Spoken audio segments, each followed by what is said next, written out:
Richard Matthews adjusted his expensive suit jacket as he stepped out of his black Mercedes. The afternoon sun cast long shadows across the parking lot of Sunnyside Café, a small restaurant he had never noticed before despite driving past it countless times. Today was different.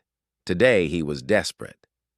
His 12-year-old daughter Emma sat quietly in the passenger seat, her dark eyes fixed on her hands.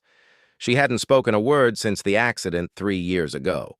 The doctors said there was nothing physically wrong with her vocal cords. The trauma had simply taken away her voice, leaving her trapped in a world of silence. Richard had tried everything money could buy. The best therapists, exclusive treatment centers, even experimental procedures overseas. Nothing worked. Emma remained locked away, communicating only through simple gestures and the occasional nod or shake of her head. "Come on, sweetheart," Richard said softly, opening Emma's door. She looked up at him with those wise eyes that seemed far too old for her age. "Let's get something to eat." Emma slipped out of the car and took her father's hand. Her small fingers felt cold despite the warm weather. Richard squeezed gently, wishing he could somehow transfer his warmth, his love, his desperate hope into that simple touch. The cafe was nothing like the high-end restaurants Richard usually frequented. The floors were worn linoleum, the tables were mismatched wood, and the air smelled of coffee and home-cooked meals. A few customers sat scattered around, reading newspapers or chatting quietly. It was the kind of place that felt lived in and comfortable. Richard chose a corner booth where Emma might feel less exposed.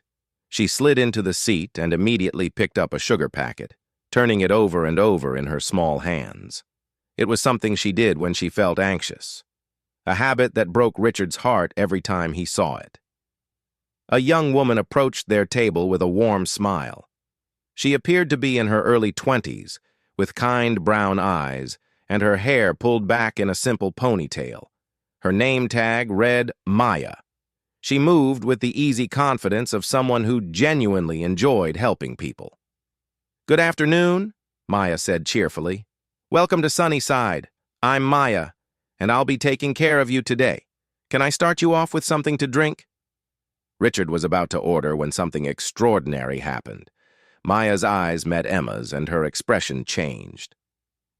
Not to pity or confusion like so many people showed when they realized Emma was different. Instead, Maya's face lit up with recognition and understanding. Without missing a beat, Maya's hands began to move in fluid, graceful motions. She was signing. "Hello, beautiful," Maya signed, her face bright with genuine warmth. "My name is Maya. What's your name?" Richard felt his breath catch in his throat. He watched in amazement as Emma's head snapped up, her eyes wide with surprise and something he hadn't seen in years: excitement. Emma's hands remained still for a moment, as if she couldn't quite believe what was happening. Then, slowly, tentatively, she began to sign back. "Emma," her small hands spelled out. "My name is Emma." Maya's smile grew even brighter. "Emma is such a pretty name. I love your dress. That blue color looks beautiful on you." Emma looked down at her simple blue sundress and then back at Maya. For the first time in 3 years, Richard saw his daughter smile. Not the polite, empty smile she gave to doctors and therapists, but a real, genuine smile that reached her eyes. "Thank you," Emma signed, her movements becoming more confident. "I like your earrings." Maya touched the small silver hoops in her ears and laughed. "These old things, my grandmother gave them to me. She said they would bring me luck." Richard sat frozen, watching this impossible scene unfold. His daughter was communicating, really communicating, not just answering yes or no questions, but having an actual conversation with a stranger. "Would you like to see a menu?" Maya signed to Emma, completely ignoring Richard for the moment. Emma nodded eagerly and pointed to herself and then to her father. Maya handed over 2 menus but kept her attention focused on Emma. "Do you come to restaurants often?" Maya asked through her signs. Emma's face fell slightly, and she shook her head. She signed something quickly, and Richard found himself wishing desperately that he understood sign language. Maya's expression became gentle and understanding. I see. Well, you're very welcome here. This is a place where everyone belongs. Richard finally found his voice. Excuse me, he said, his voice rougher than he intended. Where did you learn to sign? Maya turned to him with the same warm smile she had given Emma. My little brother was born deaf. I've been signing since I was 7 years old. It's as natural to me as speaking. Richard struggled to find the words. Emma hasn't communicated like this with anyone in 3 years. Maya's eyes filled with understanding and compassion. Sometimes we just need to find the right language, she said gently. Then she turned back to Emma and signed, Would you like to tell me what you'd like to eat? Emma looked at the menu seriously, then began signing rapidly. Richard could see that she was asking questions, and Maya was answering patiently, explaining different dishes and ingredients. She wants to know if you have chocolate chip pancakes, Maya translated for Richard. I told her we make the best ones in the city and that we can add extra chocolate chips if she wants. Richard nodded, still in shock. Whatever she wants. Whatever she wants. As Maya went to place their order, Richard watched Emma. His daughter was sitting up straighter, her eyes bright and alert. She kept looking toward the kitchen, clearly excited about Maya's return. When Maya came back with their drinks, Emma immediately began signing again. This time, Maya pulled out a small notepad and wrote something down, showing it to Emma. Emma giggled, actually giggled, and wrote something back. She's telling me about her cat, Maya explained to Richard. His name is Whiskers, and apparently he likes to sleep on her homework. Richard felt tears threatening to spill over. Emma hadn't mentioned Whiskers to anyone in years. The cat had been a kitten when the accident happened, and Emma had always blamed herself for what happened to her mother. She had stopped playing with Whiskers, stopped caring about anything that brought her joy. She has a cat? Richard asked. Though he knew the answer, he had bought Whiskers for Emma, hoping the pet might help her heal. Emma nodded vigorously and began signing something else to Maya. Maya watched carefully, then turned to Richard with a serious expression. She wants to know if you're sad because she doesn't talk, Maya translated quietly. Richard felt his heart break all over again. He looked at his beautiful daughter, this brave little girl who had been carrying such a heavy burden. Tell her, Richard said, his voice thick with emotion. Tell her that I could never be sad because of her. Tell her that she's perfect exactly as she is, and that I love her more than all the stars in the sky. Maya's hands moved gracefully as she translated his words. Emma's eyes filled with tears, but she was smiling. She signed something back quickly. She says she loves you too, Maya said softly. And she says she's sorry she can't talk like other daughters. Richard reached across the table and took Emma's small hands in his. You are talking, sweetheart. You're talking in the most beautiful way possible. Emma looked confused, so Richard pointed to her hands and then to his heart. This is talking. This is perfect. Maya brought their food, and for the first time in years, Richard watched his daughter eat with appetite and enthusiasm. She kept signing to Maya whenever the waitress came by, asking questions about the café, the other customers, even about Maya's family. She wants to know if she can come back tomorrow, Maya translated with a laugh. Richard looked at his daughter's hopeful face and felt something shift inside his chest. For 3 years, he had been trying to fix Emma, to make her speak again, to return her to who she was before. But maybe that wasn't what she needed. Maybe what she needed was someone who could meet her where she was. Tell her we can come back any time she wants, Richard said. As they prepared to leave, Emma signed something long and complicated to Maya. Richard watched Maya's face as she read Emma's hands, and he saw the young woman's eyes grow bright with unshed tears. "What did she say?" Richard asked. Maya looked at him with a smile that was both sad and beautiful. "She said thank you for seeing her. She said that most people look at her like she's broken, but that you looked at her like she was whole." Richard felt his world shift completely. His daughter wasn't broken. She never had been. She was just speaking a different language, one that he had never bothered to learn. As they walked to the car, Emma tugged on Richard's sleeve. When he looked down, she pointed back at the cafe and signed something. Richard didn't understand the words, but he understood the meaning perfectly. She wanted to come back. She had found something here that she had been missing for 3 years, someone who could truly hear her. That night, Richard sat in his study long after Emma had gone to bed. He opened his laptop and searched for sign language classes. For the first time since the accident, he felt hope. Real, genuine hope. His daughter had found her voice again. Now it was time for him to learn how to listen. 3 weeks had passed since that first magical afternoon at Sunnyside Cafe, and Richard's life had completely changed. Every morning, he drove Emma to the cafe before school, and every afternoon they returned for lunch or just to see Maya. Emma had transformed from a silent, withdrawn child into someone vibrant and engaged with the world around her. Richard had enrolled in evening sign language classes at the community college, much to the surprise of his business colleagues. The CEO of Matthews Industries, a man who commanded boardrooms filled with powerful executives, now spent his evenings learning to move his hands in ways that felt awkward and clumsy.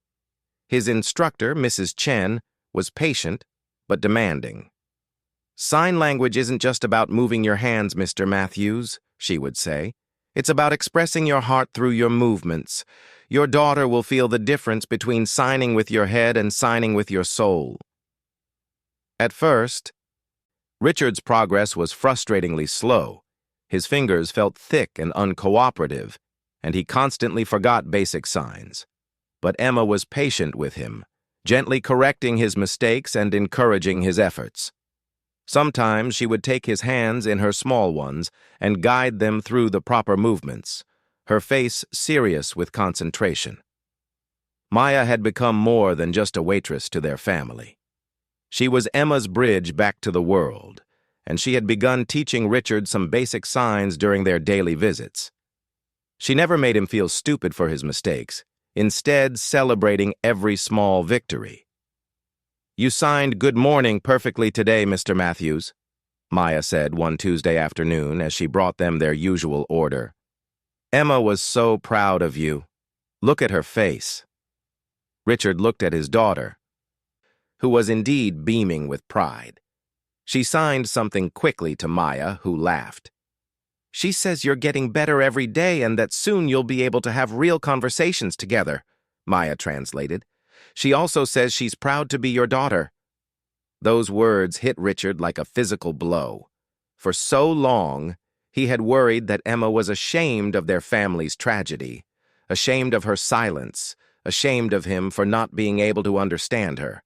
To learn that she was proud of him, despite all his failures, filled him with a warmth he hadn't felt in years.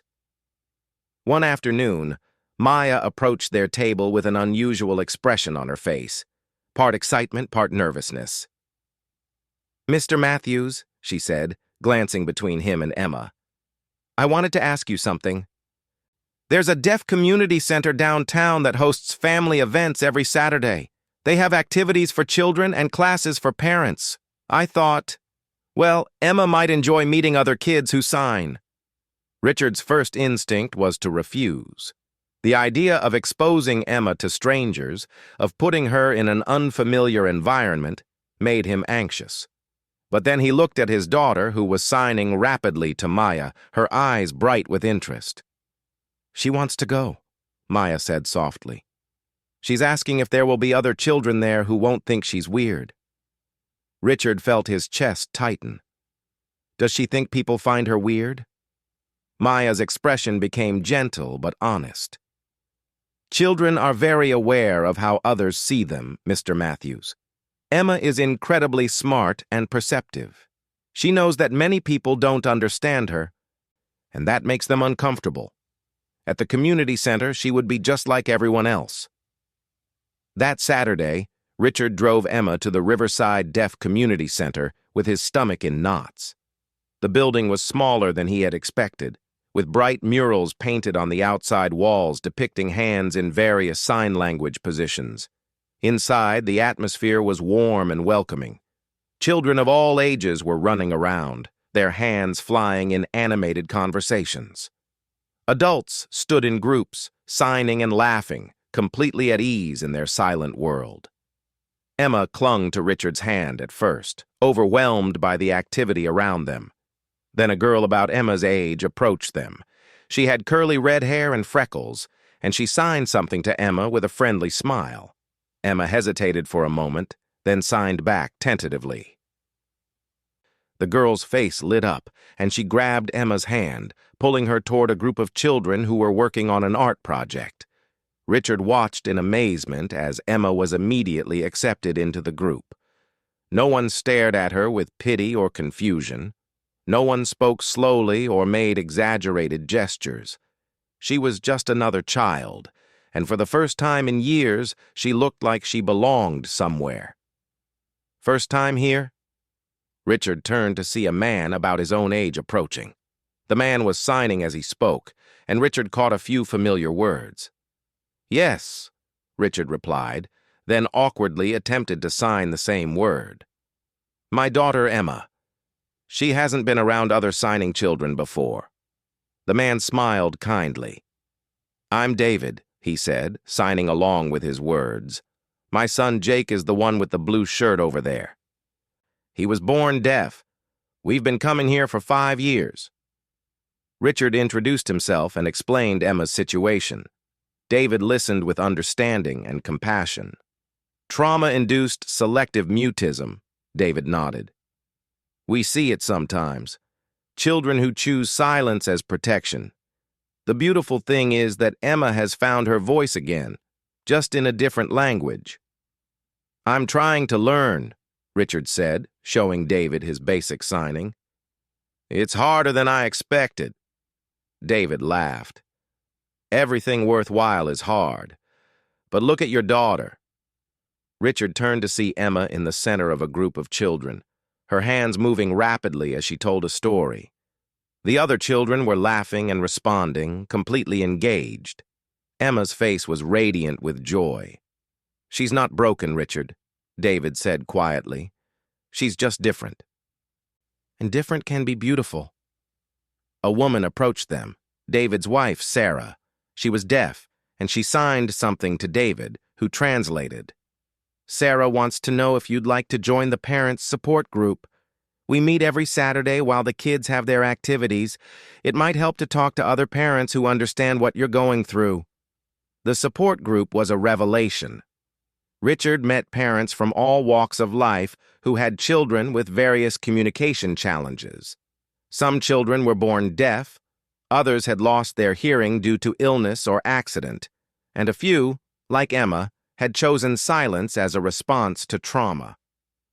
The hardest part for me, shared Maria, whose daughter had been born with profound hearing loss, was accepting that my dreams for her had to change. I had to learn that different dreams could be just as beautiful. I spent 2 years trying to fix my son, added Tom, whose 8-year-old had become mute after witnessing a car accident. I finally realized that he wasn't broken. I was broken because I couldn't communicate with my own child. Richard found himself opening up to these strangers in ways he never had with his business associates or even close friends. He talked about the guilt he felt over the accident, about his desperation to hear Emma's voice again, about his fear that he was failing her as a father. "You're here," said Sarah, through David's translation. "You're learning her language. You're entering her world instead of demanding she enter yours. That's love, Richard. That's what good fathers do. After that first Saturday, Emma begged to return every week. Richard found himself looking forward to the meetings as much as she did. He was making progress in his sign language studies, and more importantly, he was building a real relationship with his daughter for the first time since the accident.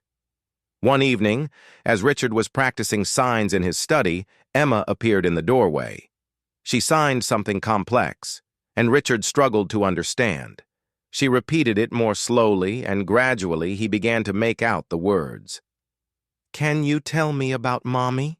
she was asking. Richard's hands froze.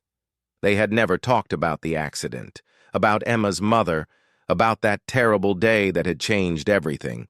Emma had simply shut down after the funeral, and Richard had been too afraid to push her. He signed back clumsily. "What do you want to know?" Emma came into the room and sat cross-legged on the floor in front of his chair. She signed carefully, making sure he could follow. "I remember her voice, but I can't remember her stories. Will you tell me her stories?" Richard felt tears spring to his eyes. For 3 years, he had avoided talking about Lisa because it was too painful. But Emma needed those memories. She needed to know her mother through more than just the trauma of losing her. "Your mother loved to sing?" Richard signed slowly, his movements getting more confident as he continued. "She sang to you every night before bed. Her favorite song was about a little girl who could fly to the moon." Emma's face lit up with recognition. "I remember that song. She used to say I could fly anywhere I wanted." "She believed that," Richard signed. "She believed you could do anything." They talked for hours that night. Really talked, for the first time since Emma was 9 years old. Richard told her stories about Lisa that Emma had been too young to remember clearly. How Lisa had insisted on reading bedtime stories in silly voices. How she had taught Emma to plant flowers in their garden. How she had danced around the kitchen while making breakfast. Emma shared her own memories. Things Richard had never known she remembered. How Lisa used to braid her hair in complicated patterns. How she would sneak Emma extra cookies when Richard wasn't looking. How she had promised Emma that love was the strongest force in the universe. "I stopped talking because I was afraid," Emma signed finally. "I was afraid that if I talked about her, it would hurt too much. And I was afraid you would be sad if I reminded you of her." Richard reached out and took his daughter's hands, stilling her movements so she would look at his face. "You don't remind me of her," he said aloud, then signed the words carefully. "You don't remind me of sadness. You are her. All the best parts of her live in you. Her kindness, her joy, her courage. When I see you happy, I see her happy." Emma launched herself into his arms, and they held each other tightly. For the first time since the accident, Richard felt like they were truly a family again. Not the same family they had been before. That family was gone forever. But a new family, built on understanding and acceptance, and a love that transcended words. "I love you, Daddy," Emma signed when she pulled back. "I love you too, sweetheart," Richard signed back, his movements confident and clear. That night, Richard made a decision that would change both their lives forever. He was going to learn more than just basic sign language. He was going to become fluent in his daughter's language because she deserved a father who could truly hear everything she had to say. 6 months after that first encounter at Sunnyside Café, Richard Matthews stood before the bathroom mirror, adjusting his tie with hands that now moved with a different kind of confidence. Today was special. It was Emma's 13th birthday, and they had planned a celebration unlike any she had ever had before. The house was decorated with colorful balloons and streamers, but the real magic was in the guests who would be arriving soon. Emma had invited 12 children from the Deaf Community Center, along with their families. For the first time in her life, she was having a birthday party where every single guest could communicate with her effortlessly. Richard had become fluent in sign language, dedicating every spare moment to mastering the intricate dance of hands and expressions that had become his daughter's native tongue. His business meetings now included a sign language interpreter when Emma visited his office, and several of his employees had started learning basic signs just to communicate with her. "Daddy!" Emma's hands flew as she burst into his bedroom, her face glowing with excitement. "Maya is here early to help set up, and she brought something special." Richard smiled at his daughter's enthusiasm. Maya had become like family to them over the past months. She had been accepted to nursing school and would be starting classes in the fall. But she had promised to maintain her part-time position at the café, specifically so she could continue seeing Emma regularly. Downstairs, Richard found Maya in the kitchen, arranging a spectacular birthday cake shaped like a rainbow. But what caught his attention was the young man standing beside her, a tall, handsome boy who appeared to be about 16, with the same warm brown eyes and easy smile. "Mr. Matthews," Maya signed as she spoke, "I'd like you to meet my brother Marcus, the one I told you about." Marcus stepped forward with a confident grin and began signing rapidly. Richard was proud that he could follow most of it. "Nice to meet you, Mr. Matthews. Maya talks about you and Emma all the time. Thank you for making my sister so happy." Richard signed back, "Thank you for sharing your sister with us. She has changed our lives." Emma appeared at Richard's elbow, and her eyes went wide when she saw Marcus. She had heard so much about Maya's deaf brother, but this was the first time they were meeting. "Emma," Marcus signed with theatrical formality, "Maya tells me you're the smartest, funniest, most amazing kid she's ever met. I can see she wasn't exaggerating about the amazing part." Emma blushed and giggled, then signed back. "Maya talks about you, too. She says you're going to be a teacher." "I'm studying to teach deaf children," Marcus confirmed. "Kids like us who need to know that being different doesn't mean being less." As the party guests began to arrive, Richard watched in amazement at the transformation in his home. For years, their house had been quiet and subdued, a place where grief and regret hung heavy in the air. Now it was filled with laughter and movement, hands flying in animated conversations, children running and playing with pure joy. David and Sarah arrived with their son Jake, followed by Tom and his son Kevin, who had finally begun signing again after months of therapy. Maria brought her daughter Isabella, who immediately started showing Emma a new sign she had learned. But the biggest surprise came when Mrs. Chen, Richard's sign language instructor, arrived with her husband and teenage daughter. "You didn't think we would miss Emma's birthday, did you?" Mrs. Chen signed with a warm smile. "You have both become very special to our family." Richard felt overwhelmed by the sense of community, the feeling of belonging that surrounded them. These people, who had started as strangers just months ago, had become their chosen family. They had embraced Emma not despite her differences, but because of the unique perspective and joy she brought to their lives.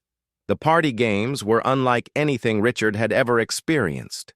Instead of musical chairs, they played Signing Simon Says, with Marcus as the leader, his hands moving so fast that even the adults struggled to keep up. They had a scavenger hunt where all the clues were given in sign language, and a storytelling circle where each child added to an ongoing tale through their movements alone. Emma was radiant. She moved through the party like a graceful dancer, her hands flowing from conversation to conversation, her face bright with the confidence of a child who finally knew she belonged somewhere. As the afternoon wore on, Maya pulled Richard aside. "Can I talk to you about something?" she signed. They stepped onto the back porch where the noise of the party became a distant hum. "I've been thinking," Maya continued, her expression serious. "Emma has grown so much, and you've become such a wonderful signing father, but I think she's ready for the next step." Richard felt a familiar flutter of anxiety. "What do you mean?" Maya smiled gently. "She's ready to go to school with other signing children. There's a wonderful deaf education program at Lincoln Elementary. They have both deaf and hearing children, all learning together. Emma would thrive there." Richard's first instinct was to resist. Emma was doing well at her current private school, where the teachers were patient with her communication needs. The idea of another big change made him nervous. "She's happy where she is," Richard signed slowly. "She's safe where she is," Maya corrected gently. "But safe and happy aren't always the same thing. At Lincoln, she wouldn't be the only signing child. She would be part of a community where her language is celebrated, not accommodated." That evening, after all the guests had gone home and Emma had fallen asleep surrounded by her new presents, Richard sat in his study thinking about Maya's words. He had spent so many years trying to protect Emma from the world that he hadn't considered whether he might be protecting her from opportunities to grow and flourish. The next morning, Emma found him at the breakfast table with a stack of brochures spread out before him. "What are those?" she signed, climbing into the chair beside him. "Information about different schools," Richard replied. "Maya thinks you might like to go to a school with other signing children." Emma's eyes went wide with interest. She picked up one of the brochures and studied the photos of children signing in classrooms, on playgrounds, in science labs. "Would I still see Maya?" she asked. "Of course," Richard assured her. "Maya will always be part of our family, but this would give you a chance to learn and grow with children who share your language." Emma was quiet for a long time, looking through the materials. Finally, she signed. "Can we visit one of these schools? I want to see what it's like." The following week, Richard and Emma toured Lincoln Elementary. Richard was amazed by what he saw. In one classroom, deaf and hearing children worked together on a science experiment, with both spoken English and ASL being used naturally throughout the lesson. In another room, a deaf teacher was leading a discussion about literature, her hands painting vivid pictures of the characters and settings. But it was the playground that truly convinced Richard. Emma immediately gravitated toward a group of children who were playing a signing game he didn't recognize. Within minutes, she had been welcomed into their circle, laughing and chatting as if she had known them for years. "She fits," observed Mrs. Rodriguez, the school principal, who was also deaf. "Some children need to find their tribe. Emma has found hers." That afternoon, Emma made her decision. "I want to go to school here," she signed firmly. "I want to learn with children who understand me." Richard felt the familiar pang of a parent watching his child take another step toward independence. But he also felt pride and joy at seeing Emma advocate for herself, knowing what she needed and asking for it clearly. The transition to Lincoln Elementary was smoother than Richard had dared to hope. Emma blossomed in an environment where she was not the exception, but part of the norm. She made friends quickly and threw herself into her studies with an enthusiasm he hadn't seen since before the accident. Richard also found himself changing. He joined the school's parent association and discovered a passion for deaf education advocacy. He began using his business connections and resources to support programs for deaf children, finding purpose in work that went beyond profit margins and quarterly reports. One year after Emma's birthday party, Richard received an unexpected phone call. Maya was graduating from nursing school and had been offered a position at the Children's Hospital, where Emma had undergone so much testing after the accident. She wanted to specialize in working with children who had experienced trauma. "You and Emma inspired me," Maya explained when they met at Sunnyside Café to celebrate. "Watching Emma find her voice again, seeing you learn to truly listen, it showed me what I wanted to do with my life. I want to help other children find their way back to communication, whatever form that takes." Emma beamed with pride at the news. "You're going to be the best nurse ever," she signed. "You saved me first." That evening, as Richard tucked Emma into bed, she surprised him with a question she had never asked before. "Daddy, do you think Mommy would be proud of who I've become?" Richard considered the question carefully. Emma was no longer the chattering 9-year-old who had lost her voice in tragedy. She was a confident, articulate 13-year-old who expressed herself through graceful movements and thoughtful gestures. She was an advocate for other deaf children, a bridge between the hearing and deaf communities, and one of the most emotionally intelligent people Richard had ever known. "I think," Richard signed slowly, "that your mother would be amazed by your strength. She would love watching you sign, seeing how beautifully you express your thoughts and feelings. She would be proud that you found a way to turn your pain into purpose." Emma smiled and snuggled deeper into her covers. "I think she would be proud of you too," she signed. "You learned a whole new language just for me." Richard kissed his daughter's forehead and signed. "Learning your language was the best decision I ever made. It brought me back to you." As Richard turned off Emma's bedroom light, he reflected on the incredible journey that had brought them to this point. It had started with a simple trip to a café, a chance encounter with a young woman who saw past Emma's silence to the vibrant child within. But it had become so much more, a transformation of their entire family, a discovery of community, and a deepening of love that transcended words. Emma had not gotten her voice back, not in the traditional sense. Instead, she had found something better, a language that was uniquely hers, expressive and beautiful and perfectly suited to who she was meant to be. And Richard had found something too, the joy of truly listening to his daughter, of understanding her not as a broken version of who she used to be, but as the remarkable person she had become. That night, Richard fell asleep with hands that still held the memory of the day's conversations, and a heart full of gratitude for a young waitress who had seen past silence to the soul of a little girl who simply needed someone to understand her language of love.